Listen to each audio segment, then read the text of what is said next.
Bonjour, bienvenue à Expérience 4.0. Ici Simon Lemire, associé et directeur du développement des affaires du groupe Lacoste. Je souhaite la bienvenue encore une fois dans l'univers du 4.0 et de l'expérience client. Aujourd'hui, on reçoit un invité spécial pour parler d'amélioration continue, la gouvernance, la fameuse méthode Lean. À travers tout ça, on reçoit Sylvain François Augrain, spécialiste en amélioration continue. Je vous dis bon podcast. Vous écoutez Expérience 4.0, le podcast sur la transformation numérique pour améliorer votre expérience client. Monsieur Sylvain.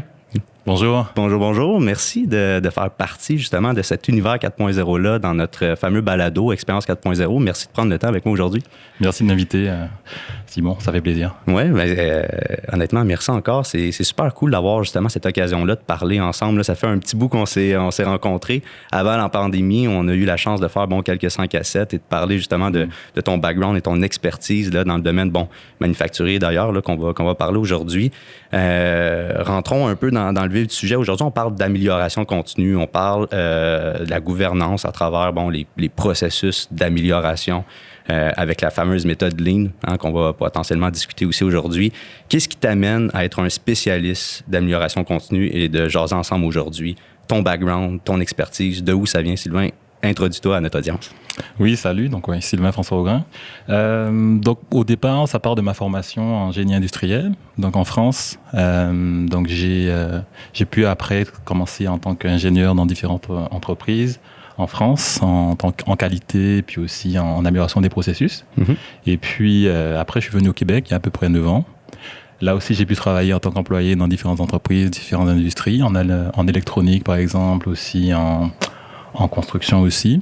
Et puis, à un moment donné, j'étais consultant. Et puis, j'ai pu travailler dans une firme de consultants, faire différents mandats dans différentes compagnies aussi pour l'amélioration des processus. Et puis, toujours, je pense, pendant ces différentes années, c'est l'intérêt pour l'amélioration des processus, l'intérêt pour l'amélioration continue. Et puis, essayer de faire en sorte qu'on a une expérience client au final intéressante pour les différents clients.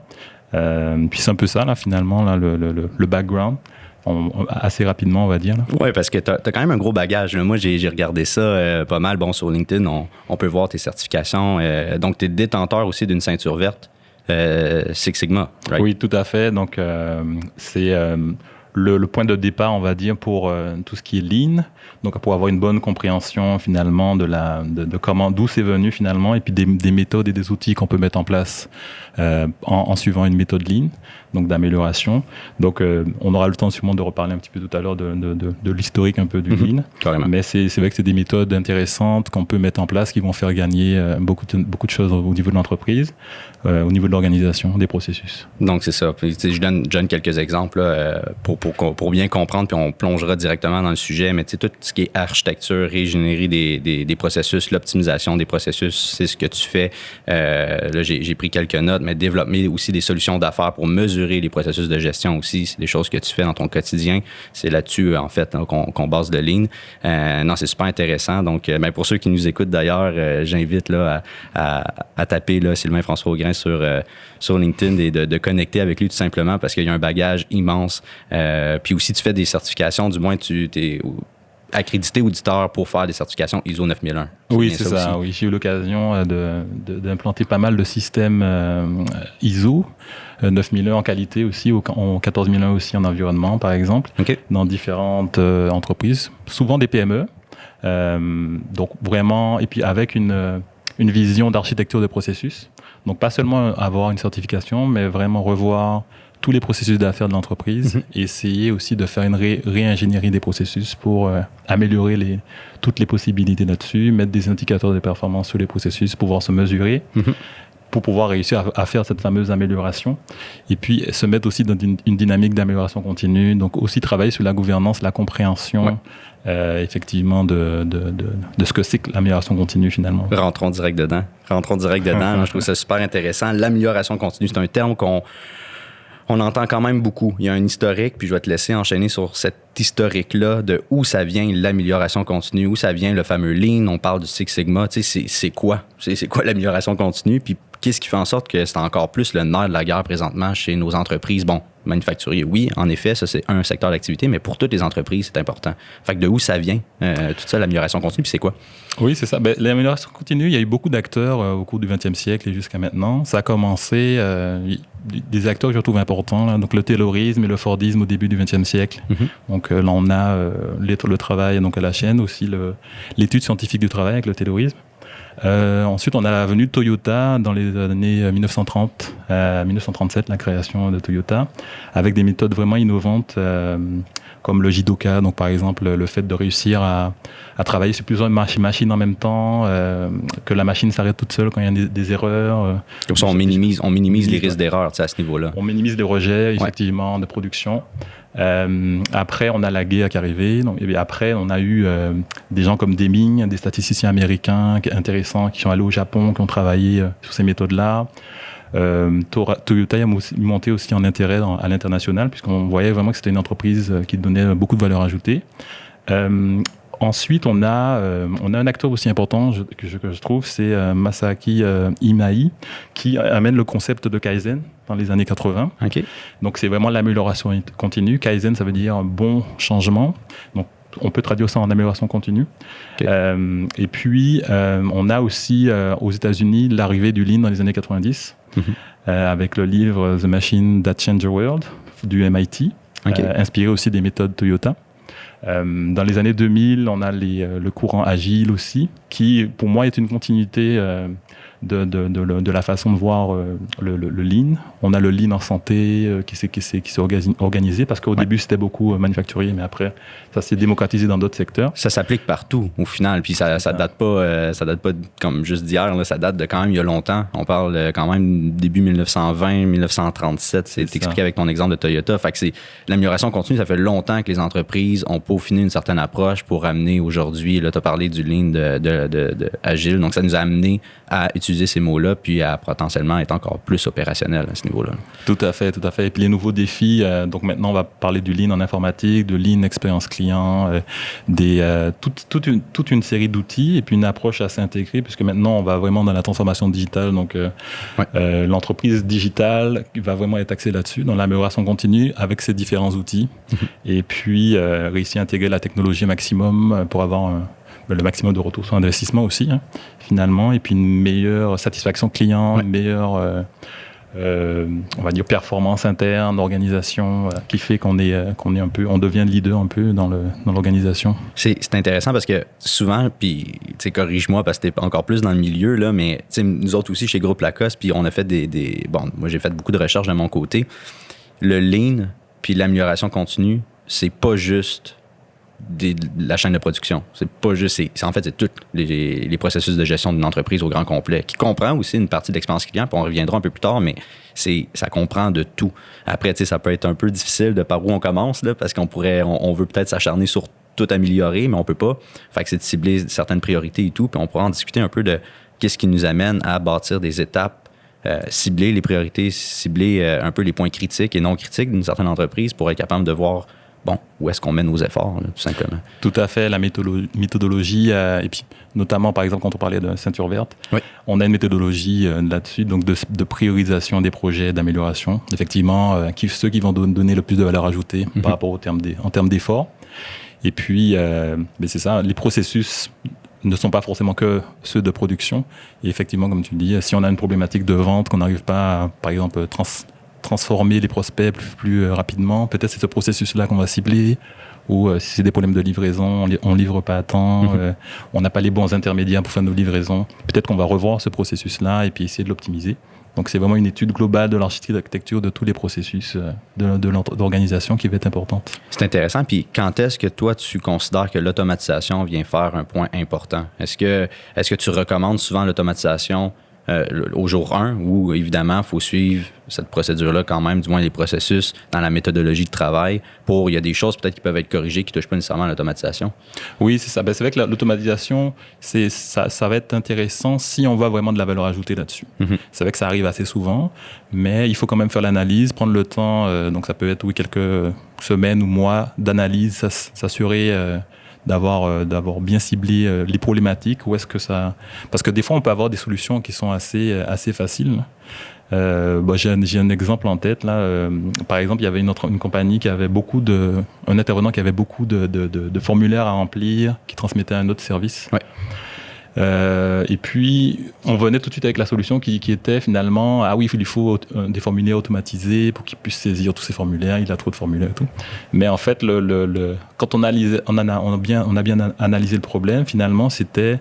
on n'en avait pas besoin des formulaires. C'était plus simple que ça. On n'avait pas besoin d'automatiser. Il fallait juste... Quand on a demandé au service client de ce formulaire, il disait, mais non, j'ai pas besoin de tout ça. J'ai juste besoin peut-être d'une info. Fait qu'on peut juste l'enlever la tâche. Ouais, voilà. On enlève la tâche à ce niveau-là. Donc, des fois, ça peut être ça. Mais souvent, oui, ça arrive que ça soit quand même de l'automatisation et puis des outils technologiques qui vont vraiment grandement sauver du temps, là, des fois, sur certains postes. C'est intéressant comme exemple parce qu'encore une fois, de notre côté, je parle un peu plus des services que nous, on offre pour les clients on est plus axé expérience client, encore une fois.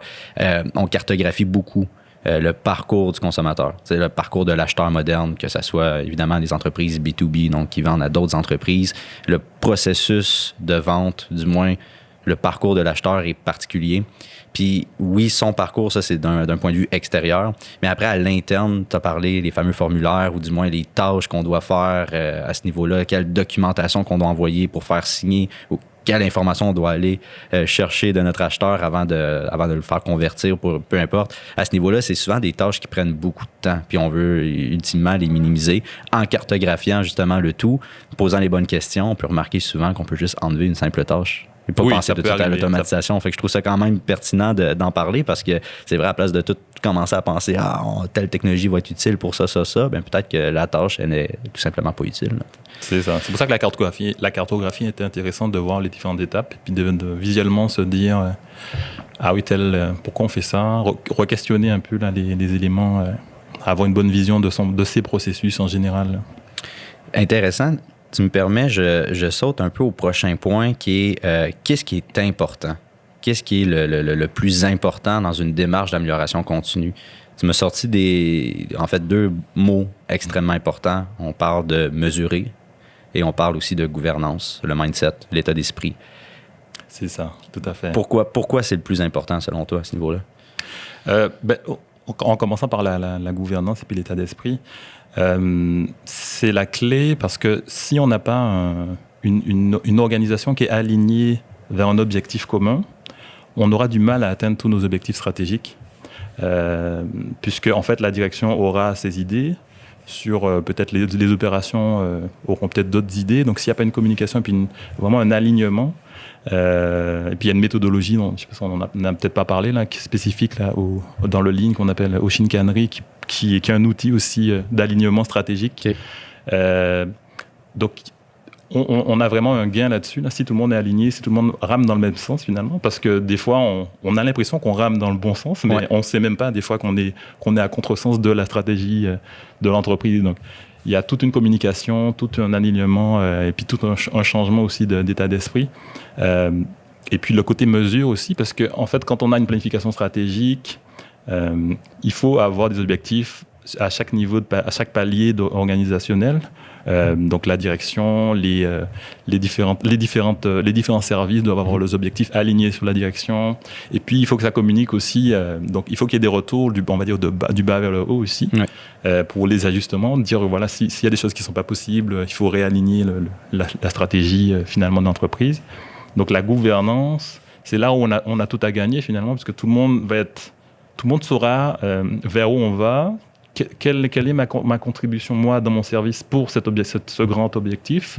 J'ai mes objectifs spécifiques et puis je peux les voir dans le temps mon évolution et puis voir comment j'impacte l'amélioration. Donc, en même temps, ça incite aussi les équipes, ça donne de la motivation. Il y a tout un tout un élan que ça fait finalement d'avoir une bonne gouvernance. Et puis oui, c'est vrai que la gouvernance, c'est pas juste la haute direction, mais ça va être la contribution finalement de l'entreprise au complet. Au complet, parce que c'est pas à négliger. Puis je parlais avec mon paternel ce week-end là, au téléphone, puis lui il a passé justement une certification lorsqu'il était cadre à la ville de Sherbrooke, tout simplement, sur l'amélioration continue, puis être un gestionnaire, si on veut, lean, avec une méthodologie lean. Il trouvait ça super pertinent. Évidemment, ça touche moins le manufacturier. Lui, c'est plus une municipalité. Donc, c'est un peu différent, mais quand même, il y a beaucoup de concepts, tu vas pouvoir me dire, qui reviennent. T'sais, au final, on réinvente pas nécessairement la roue à ce niveau-là. Puis justement, il m'expliquait aussi beaucoup que c'est à double sens. Donc, il faut écouter ses employés. Faut écouter les gens qui travaillent, qui vont utiliser cette méthode-là au jour le jour. Et nous, en tant que gestionnaire, on réaligne des fois certaines décisions stratégiques, oui, mais c'est eux aussi qui vont donner un certain feedback sur les méthodes utilisées puis comment on peut améliorer. Donc, de mobiliser ces gens à l'interne, c'est extrêmement important. On parle de gouvernance, c'est que de gouverner justement le projet de A à Z, oui, par la haute direction, mais également les gens sur le terrain. Là. Oui, responsabilisation aussi, effectivement. Et puis, c'est un des principes. Toyota, il y a 14 principes Toyota, c'est un des principes aussi, c'est le respect des personnes, enfin la contribution des personnes aussi finalement là, pour l'amélioration continue. Puis c'est ça, oui, c'est le travail de tout le monde en fait, de chacun là-dessus. Là. Exact. Et puis c'est vrai que si on peut revenir sur le côté mesure, effectivement, souvent on va se dire bon mais j'ai fait telle amélioration, telle amélioration. Effectivement, ça va être des faits. Mais en fait, il faut une visualisation un peu plus factuelle en fait de où on va. Parce que dans le concept d'amélioration continue, il faut qu'on puisse dire avant j'étais à tel niveau et là je suis à ce niveau-là. Mais ça prend des mesures et des chiffres. On peut pas dire la donnée. Ouais, donc c'est vrai qu'on peut dire ah oui j'ai rajouté une ampoule, j'ai fait quelque chose, mais qu'est-ce que ça t'a apporté concrètement là? Est-ce que tu as eu plus de chiffre d'affaires? Est-ce que tu as pu économiser des choses sur par exemple, la matière première? Est-ce que tu as pu gagner du temps à l'interne en organisation? Mm-hmm. Donc, ça va être des données, des mesures finalement qu'on veut. C'est extrêmement important. Puis justement, on a un autre épisode aussi que j'ai tourné là, juste avant celui-ci avec mon collègue Anthony. On parle d'intégration. On parle de faire parler les systèmes. À quel point c'est important, le fameux phénomène de l'interopérabilité, de faire parler les systèmes entre eux. À ce niveau-là, on a besoin de données. Tu peux pas faire des intégrations, tu peux pas optimiser sans la donnée. C'est le même principe en amélioration continue. Comment tu veux améliorer quelque chose, c'est pas de base comment c'était, ou du moins évaluer son rendement, ses gains. C'est très, très, très important à ce niveau-là. Ça, c'est clair. Oui, c'est ça. Et puis si je peux rajouter quelque chose sur le côté, c'est vrai qu'il y a de l'amélioration et puis il y a le côté continu. Puis le côté continu aussi, qui peut être un défi aussi, puisque des fois, après, quand on devient une entreprise qui fonctionne bien, des fois, on a peut-être tendance à se reposer sur ses lauriers et puis dire, ça fait des années qu'on fait, ça marche, on a des clients. Mais il faut toujours se remettre en question tout le temps, pour être à l'affût, parce il peut toujours y avoir une nouvelle technologie ou quelque chose qui va bouleverser le marché ou un perturbateur du marché, un disrupteur, là, on va dire, qui va innover, trouver une nouvelle... donc il faut toujours se remettre en question et puis soi-même innover, trouver des nouvelles façons de s'améliorer. Parce que ça n'arrête jamais. Ouais, c'est ça. Ça arrête jamais. on peut slacker des fois, puis là, des fois, on pourra parler aussi d'investissements reliés à commencer à entreprendre une méthode lean à l'interne, commencer à améliorer certains processus, procédés, tout dépendant une cartographie, combien ça pourrait potentiellement coûter, puis un investissement relié à ça, on pourra en discuter, combien de temps ça prend aussi pour avoir des gains. Mais d'un autre côté, faut juste jamais arrêter. On peut à un moment donné, comme j'ai dit, slacker un peu à pédale, pas un problème, mais arrêter jamais, parce qu'à un moment donné, c'est là où on peut frapper un mur tout simplement, puis c'est pas ce qu'on veut, au final. Là. Puis rentrons un peu à ce niveau-là, au niveau des gains. Je sais que des fois, on veut avoir une petite idée. Là. Donc, je suis une entreprise, par exemple, je donne un exemple, un cas de figure très, très, très simple. Je suis une entreprise, ça fait longtemps que je trouve que j'ai des pertes de temps à l'interne. Autant, là, c'est sûr qu'il y a moins de physique, il y a moins de présentiel au bureau, c'est beaucoup de télétravail, mais c'est un bon exemple. Il y a beaucoup de pertes de temps. Je fais de l'entrée de données ici à gauche, à droite. J'ai envie d'améliorer ces procédés-là à l'interne. Au niveau aussi de ma production, c'est pas fameux. J'ai des pertes de temps aussi au niveau de ma machinerie. Je suis pas optimisé non plus à ce niveau-là. Ça serait quoi une première étape? C'est quoi les gains potentiels? Puis combien de temps ça pourrait potentiellement prendre pour avoir des premiers résultats, simplement, selon ton expérience, encore une fois? Oui, première étape, c'est sûr, il faut un diagnostic. C'est sûr, ça passe par on appelle ça la voix du client et puis la voix des processus. Là. Donc, on va regarder les clients des processus, comment ça se passe, l'état des processus, là où il y a les irritants, pour avoir un bel état des lieux et voir peut-être où est-ce que ça fait mal, où est-ce qu'on pourrait améliorer. Et puis, à un moment donné, proposer des plans d'action et puis des recommandations là-dessus. Et puis, passer à l'action, finalement, pour réduire les gaspillages. Et puis, c'est un des piliers aussi là, du Lean, les gaspillages qu'on peut avoir, soit en perte de temps, en déplacement, en doublon de tâches. Ou en matériel. Oui, en matériel aussi. Ouais. Trop de stock. Ouais. C'est un des principes aussi, éliminer le stock au maximum dans le Lean. Et puis ça peut être, ça peut mettre quelques semaines à plusieurs mois finalement là pour faire ça, mais ça peut être un bon coup au début, sachant que c'est quand même on a toujours une toile de fond qu'il faut installer quand même d'amélioration, donc ça revient un peu à la gouvernance. Donc l'esprit Kaizen, l'esprit d'amélioration continue. Donc c'est vrai qu'on peut avoir ce petit coup là au début qui va commencer, mais il faut quand même introduire ces notions-là. Donc il y a la formation aussi pour les personnes. En général, le principe, c'est qu'on a des ceintures noires et puis des ceintures vertes qui sont formées dans l'organisation pour qu'on puisse perpétuer ça, même quand le consultant n'est plus là, finalement, pour que l'entreprise puisse continuer avec ce modèle-là, puisqu'après, les améliorations vont continuer à se faire, et puis garder le momentum, finalement.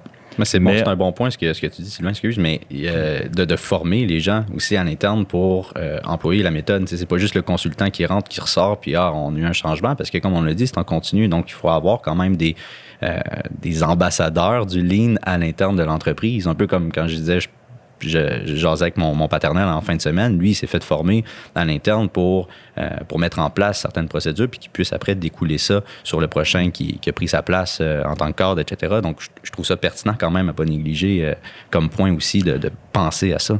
Oui, c'est ça. Donc, il faut investir aussi dans la formation, c'est sûr. Et puis, c'est vrai, ne pas juste attendre... Enfin, le consultant va aider beaucoup au début, mais il faut qu'il contribue aussi à la formation, à la transmission du savoir à l'interne et puis que le savoir se développe à l'interne aussi pour changer la culture. C'est vrai que c'est un changement important. Il faut un plan de changement aussi là-dessus, un plan de communication, et puis parce qu'il peut y avoir de la résistance un peu de changement si on n'a pas l'habitude aussi. Adopter des technologies, des nouvelles procédures. Il faut rester ouvert. Essayer de, comme on disait, l'état d'esprit, le mindset, et avoir un mindset le plus ouvert possible. Parce que c'est des changements, mais on a des gains importants là-dessus. Quand on embarque vraiment dans des démarches comme ça. As-tu des exemples de gains, un peu? Par exemple, j'avais... l'amélioration continue? Oui, des études. J'avais vu une étude sur l'implantation de systèmes de type ISO avec architecture de processus, des gains de au moins 5% de chiffre d'affaires en plus. Okay. Et puis, des fois, c'est difficile à mesurer, mais ça dépend beaucoup de la gouvernance. Ça peut aller jusqu'à 20% même de chiffre d'affaires si on a vraiment un changement parce qu'il faut... c'est pas juste c'est pas des petits changements en fait. C'est pas c'est vraiment un changement d'état d'esprit complet quand on rentre dans une démarche Lean, si on veut vraiment tirer le maximum. Exact. Donc si on joue le jeu vraiment, on peut avoir vraiment des gros changements là. Récupérer des parts de marché. Quand on parlait d'expérience client, donc on a une expérience client qui devient extraordinaire pour le client. On ramène vraiment de la valeur. Les employés à l'interne sont beaucoup plus heureux. Ils focalisent sur vraiment les choses qui ont la valeur pour le client. Il y a beaucoup moins de perte de temps. Nos processus sont fluides, transparents. On peut avoir vraiment des gros gains. Finalement, difficile à mesurer en pourcentage. Ça dépend de l'entreprise, mais ça peut être des gros pourcentages là, si on s'investit vraiment là, et puis si on comprend la méthode et puis si on se lance. Si on l'applique. Puis j'ai peut-être un exemple pour me dire si c'est un peu un procédé d'amélioration continue. Dans notre cas, on avait fait le calcul avec Anthony sur un ancien podcast d'ailleurs, là, puis vous pourrez aller le voir là, pour voir concrètement l'exemple. Mais en gros, c'était un représentant des ventes qui fait de l'entrée de données manuelle. Il y a une étude qui a été sortie par HubSpot. Puis je passe le calcul complet, mais par représentant à un coût moyen là, au niveau salarial. L'entreprise payait pour un seul représentant environ 12 000 $ par année dans le vide à juste faire une perte de temps d'entrée de données. Donc, comment qu'on peut venir réduire cette perte de temps d'entrée de données? Là, on parlait d'intégration, évidemment, faire parler la donnée comme ça, on n'a pas besoin de le prendre d'un système et de la remettre dans un autre. Après, en cartographiant justement ce processus-là, il y a peut-être même de la donnée qui n'est pas utile, puis d'autres qui vont être utiles qu'on va aller chercher et qui va se remplir automatiquement. Donc après, si on fait un calcul à quelques représentants par année, des fois, ça peut être du 50, 60, 70 000 qui restent dans nos poches. Plusieurs milliers de dollars d'économies pour éviter. C'est le gaspillage, c'est vrai. C'est le gaspillage. Puis qui résume au final dans des gains au niveau argent. C'est de l'argent qui reste dans nos poches. Puis ça, c'est... Puis dis-moi là, mais au final, c'est juste un représentant de vente. Là. On ne parle pas encore du service à la clientèle, on ne parle pas de la machine X ou la machine Z qui a peut-être des pertes également. Donc, tout ça ensemble, comme tu le dis, si on s'investit à fond puis on fait chacun des processus, on les rend lean, on améliore peu importe ce qui a besoin d'être amélioré au niveau critique, ben c'est des gains qui se multiplient, puis à la fin de l'année, c'est quand même beaucoup d'argent qui peut rester dans nos poches ou qu'on peut aller chercher aussi encore plus. Là. Oui, c'est ça. Et puis une amélioration en cache une autre après, là, c'est un cycle infini, là, finalement. On s'arrête jamais, on va dire, ah oui, on peut changer ça. Puis la contribution, ça revient à la contribution de chacun qui, au bout d'un moment, quand on a une bonne intégration de la culture lean, tout le monde participe, en fait. C'est la boîte à suggestions, finalement. Là. Ouais. Puis, il me semble que c'était Toyota qui faisait ça aussi, qui rémunérait chaque idée, qui disait, bon, ben voilà, tel montant pour chaque idée, un montant fixe. Et puis, si l'idée fonctionne, voilà, ça va être un autre montant, disons.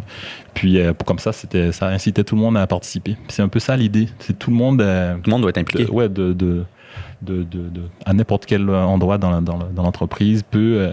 cibler une problématique et puis dire ah oui ça peut être amélioré pour tel point et puis ramener ça dans le système finalement de gestion de l'amélioration et puis ça embarque et puis tout le monde c'est satisfaisant aussi, c'est gratifiant de voir qu'on participe à l'amélioration tous finalement puis que c'est pas quelqu'un d'en haut qui a décidé de faire telle amélioration et puis finalement on sait même pas si ça va donner les résultats escomptés. Exact. C'est extrêmement important la mobilisation de tous les gens à l'interne, que ce soit pour implanter un système, que ce soit pour changer des procédés, que ce soit faire une cartographie complète. C'est important d'avoir le feedback de ses employés. Puis même, je fais un parallèle avec l'expérience client, là, qui est un peu aussi ce qu'on fait, puis l'essence un peu du podcast aussi, mais je trouve super pertinent, c'est d'être aussi, en anglais, on dit customer centered, c'est customer centric, puis de penser au consommateur, donc d'être centré client aussi, puis d'avoir son feedback. Pour faire le parcours d'achat, à un certain moment donné, c'est comme la chaîne de production. Pour faire la chaîne de production, tu dois demander aux gens qui sont aux opérations d'avoir en fait, tout le monde, pas juste les opérations, mais toute l'entreprise, mais d'un point de vue client aussi. Donc, les gens qui travaillent à l'interne, mais de savoir concrètement qu'est-ce qu'ils ont besoin, de savoir par quels canaux ils vont passer, de savoir quelle information ils vont véritablement avoir besoin pour passer à l'action. Puis si on écoute le client, puis si on est axé à un processus qui est axé client, c'est comme ça qu'au final, on va améliorer tout simplement le parcours, puis qu'on va être plus lean dans toute l'approche, ce qui nous amène un peu à le Lean CX, là, le Lean Customer Experience, c'est aussi ça, c'est de prendre en considération le client, de prendre en considération nos opérations aussi internes, que tout le monde soit mobilisé, qu'on gouverne le projet de A à Z, puis c'est là qu'on a les meilleurs gains. Tout à fait. Amener la valeur au client au maximum dans toutes les étapes. Effectivement, oui, c'est ça. J'aime ça, c'est joli, c'est joli, c'est joli à entendre. Sylvain, si tu as un conseil à donner à notre audience aujourd'hui sur l'amélioration continue, parce que c'est un sujet quand même, il y en a qui sont frileux, il y en a qui ont peur de ça, on parle de changement, etc. Ça serait quoi ton conseil? Moi, ce serait de saisir l'opportunité. Là, on est dans un monde de transformation et puis on voit différents marchés se faire perturber, disrupter, on va dire. On discutait de ça. Un des exemples en manufacturier de Tesla, une entreprise qui émerge dans les années 2000, puis qui vaut des milliards en capitalisation boursière. Et puis qui est c'est un type d'entreprise qui est vraiment centré client. Par exemple, quand on va sur le site Tesla, on a le choix, on a les 3 modèles, on y va, on peut acheter directement. Comparativement à d'autres concurrents, c'est plus compliqué. On va dire, il faut choisir son concessionnaire, sa ville, alors je sais pas, etc. Mais donc on peut avoir ça dans différentes industries. Donc ça peut être comme une menace aussi là, mais on peut prendre ça comme une opportunité, se dire on peut devenir finalement l'innovateur finalement de son industrie. Et puis vraiment, les gains sont vraiment importants là, finalement, hein, parce que quand on a et puis ça revient à l'expérience, c'est souvent relié à l'expérience client. On a une expérience client qui va être extraordinaire, qui va sortir du lot. On va augmenter naturellement sa part de marché, mais de façon phénoménale finalement, puisque les gens vont se dire, mais c'est la référence en fait de mon domaine. Je vais faire affaire avec lui, c'est sûr. Les autres sont vraiment loin derrière. Lui, il a vraiment une solution innovante pour me permettre d'avoir une expérience client sans faille. Ben, allons-y. Et puis donc c'est ça, je dirais, c'est vrai que ça fait peur un peu de ce changement-là, mais les gains potentiels sont assez énormes si on se lance là-dedans et puis si on a envie d'innover. Et puis c'est là le lien entre l'amélioration et l'innovation. L'innovation, c'est vrai que je disais que l'amélioration, c'est assez tranquille. Oui. Puis l'innovation, ce serait plus vertical, hein, donc un changement qui va perturber, mais c'est lié à l'amélioration. Ça rentre dans l'esprit, finalement, d'amélioration continue. On veut, à certains moments donnés, oui, on est tranquille, mais à des moments, peut-être il faut se lancer et puis aller un peu plus loin dans la recherche et puis dans trouver des solutions. Et puis je pense que c'est le moment dans le côté manufacturier, puisque là, toutes les technologies sont là. On a des façons de faire qui sont un peu datées, on va dire. Ça fonctionnait avant. Puis là, donc il faut... Là, ça va être l'innovation, le petit saut là, qui fait peur, là, mais après, on bascule là dans un autre monde, là, finalement. Exact. Donc, de passer à l'action, puis on vous invite vraiment à évaluer le tout parce que c'est le moment, puis c'est le fun, honnêtement. Ça peut faire peur, puis on le comprend, là, parce que de changer des procédures, on change n'importe quoi dans notre maison ou des fois, c'est drastique, puis on n'aime pas ça.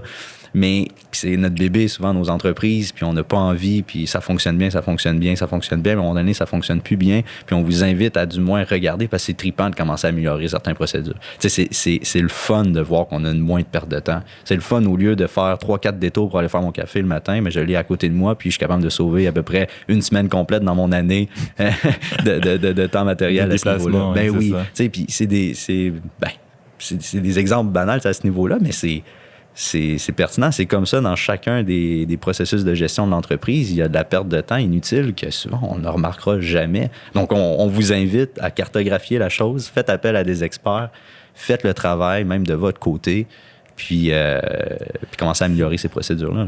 C'est ça. Et puis souvent, si je peux ajouter, on a le nez sous le guidon. C'est si on veut livrer, être en business, là, livrer au client. Mais il faut prendre ce temps, s'arrêter un peu, réfléchir sur son organisation. C'est ça ça va nous faire gagner des mois en fait de travail sur le guidon là finalement, là, parce qu'on va avoir une autre perspective et on va faire des gains énormes. Donc le temps qu'on va s'arrêter un petit peu, ça va nous faire gagner de la meilleure organisation, des dollars. Ouais. Plein de choses. Au final, le temps, c'est de l'argent. Ouais, c'est ça. Donc, il faut prendre le temps, même si ça fait peur de s'arrêter un peu, de se dire, bon, on aura peut-être des ventes manquées. Il faut prendre le temps, puis y aller, il faut se lancer. J'adore ça. On vous invite à le faire. Merci. Merci Sylvain pour cette belle discussion-là. Je vous invite encore une fois à connecter avec Sylvain sur LinkedIn. Vous allez avoir justement ces informations-là sur le podcast. C'est super agréable. Pour ceux qui nous écoutent, le podcast est disponible sur Spotify, Apple Podcasts, YouTube également, hein, la version filmique dans cet univers bleuté qu'on vous a réservé pour vous. Donc merci encore Sylvain. Puis merci à toi aussi. On se prépare peut-être même un épisode encore plus concret, peut-être dans la méthodologie Lean Six Sigma. Ça pourrait être intéressant, peut-être avec aussi d'autres experts que je connais dans le domaine. Ça va être pertinent. Oui, ça serait cool. Ça sera un autre beau sujet peut-être de rentrer là-dedans. Donc, merci encore pour ceux qui nous écoutent. Merci pour votre écoute. Puis, je vous dis bon prochain podcast et restez toujours à l'écoute.